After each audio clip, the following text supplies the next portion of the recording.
Nimesikia mmemwambia Stephen ya kwamba kulia, kushoto, mbele na nyuma lazima usimame rais. Hiyo si mbaya. Lakini unajua hata mimi niliambiwa hivyo.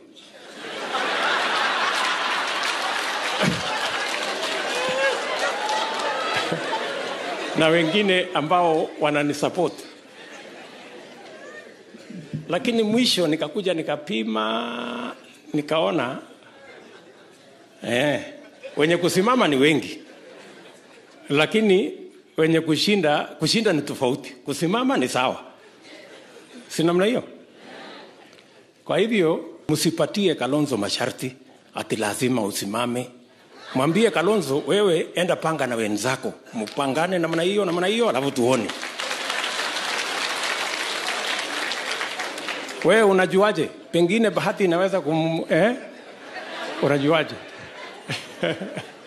So tuende polepole namna hiyo. Hakuna haja ya polepole. Unajua Kalonzo, hawa watu saa zingine wanatuenjoy.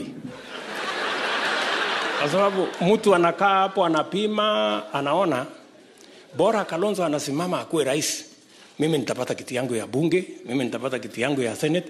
Akikosa apate, hiyo ni juu yake. So lazima hata sisi tunapima hii watu wasituangushe wakitafuta viti yao. Ama namna gani? Lazima tuambiane ukweli.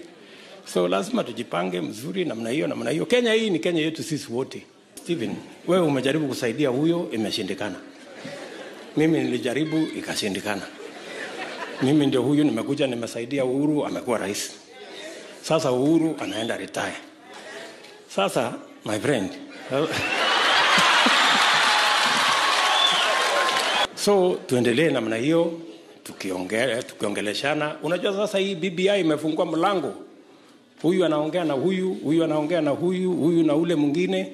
Bas, Kenya inaenda mbele. So tuendelee namna hiyo, tushirikiane, tufanye kazi pamoja ili